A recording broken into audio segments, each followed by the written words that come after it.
ایک اللہ کے برگزیدہ بندے جنگل میں تشریف لے جا رہے تھے. اس زمانہ میں جنگل بھی یابن بہت زیادہ ہوا کرتے تھے. کہیں جا رہے تھے, انہوں نے دیکھا کہ ایک لومڑ ہے, اس کی پچھلی دونوں ٹانگیں وہ ٹوٹی ہوئی ہیں, سوکھی ہوئی ہیں, اور وہ بمشکل تمام اگلی ٹانگوں پر اپنے بدن کو گھسیٹ کر چل رہا ہے, لیکن ہے بڑا موٹا تازہ. وہ دل میں خیال کرنے لگے کہ یہ لومڑ ہے, اس کی جو خوراک ہے وہ گوشت ہے, دوسری بھی چیزیں یہ کھا لیتے ہیں لیکن گوشت اس کی اصل خوراک ہے, درندہ ہے یہ. اور اس کی حالت کیا ہے کہ پچھلی دونوں ٹانگیں ٹوٹی ہوئی ہیں, اگلی دونوں ٹانگوں کے بل پر بعض دفعہ آپ نے دیکھا ہوگا کتا وغیرہ کہ پچھلی ٹانگیں وہ سوکھ جاتی ہیں یا کمر ٹوٹ جاتی ہے کسی حادثے میں, اگلی دونوں ٹانگوں پر چلتا ہے. اس طرح وہ چلتا تھا لیکن ہے بڑا موٹا تھا. تو یہ شکار کیسے کرتا ہوگا, جانوروں کو کیسے پکڑتا ہوگا؟ وہ بڑے حیران سے ہوئے دیکھ رہے تھے بار بار اس کی جانب. اچانک شیر کے دھاڑنے کی آواز سنائی, وہ ڈر گئے. اب لومڑ کو بھول گئے, ان کو اپنی جان کی فکر پڑ گئی. قریب ہی درخت تھا, جلدی سے درخت پر چڑھ گئے اور وہ لومڑ بھی قریب ہی جھاڑی میں چھپ گیا. کیا دیکھا کہ ایک جانور یعنی جنگلی بھینسا وغیرہ وہ بھاگا آ رہا ہے, اس کے پیچھے وہ شیر لگا ہوا ہے.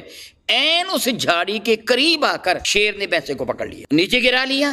نیچے گرا کر اس نے بھینسے کو ہلاک کر دیا, شیر نے چیر پھاڑ دیا, اس کو خون پیا, تھوڑا سا گوشت کھایا, پھر شیر چلا گیا. یہ مرا ہوا بھینسا اب وہاں پڑا تھا. شیر کے جانے کے بعد وہ لومڑ جھاڑی سے نکلا اور اس بھینسے کا گوشت کھانے لگا. اب ان کو سمجھ آ گیا واہ مولا تعالیٰ تو کتنا بے نیاز ہے کہ کہاں سے تو نے اس جانور کو دوڑایا اور کہاں لا کے شکار کروایا اس کی خاطر کہ اس کو رزق مل جائے کئی دنوں کا, کئی مہینوں کا. اب یہ روزانہ جھاڑی سے نکلے گا, رزق کھا کے جھاڑی میں چلا جایا کرے گا.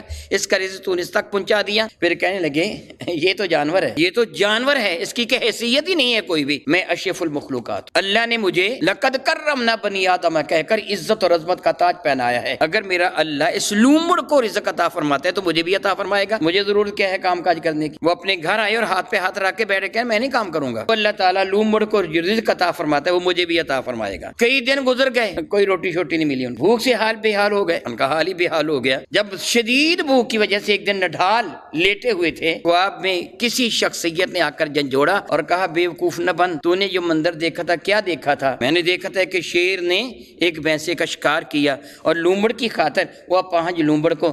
تو ان بزرگوں نے خواب میں کہا بے وقوف کیوں بنتا ہے, شیر بننا, خود بھی کھا دوسروں کو بھی کھلا. 5 لومڑ کیوں بن رہا ہے؟ لومڑا 5 تھا, اس کے رب نے اس کو رزق دیا. شیر بھی تو ہے نا جس سے اس کا رزق وہاں تک پہنچایا. اٹھ کام کر, اللہ نے تجھے ہاتھ پاؤں دیے ہیں, خود بھی کھا دوسروں کو بھی کھلا. لومڑ نہ بن, شیر بن. وہ رزق عطا فرمانے والا رزق عطا فرماتا بہانے اس کے پاس ہے. سبحان اللہ تعالیٰ. پھر انسانوں کو رزق عطا فرمایا اور رزق عطا فرما کے فرمایا کہ تمہیں جو مال دیا گیا نا یہ سارا تمہارا نہیں ہے, اس میں کم از کم 2.5% غریبوں کا ہے.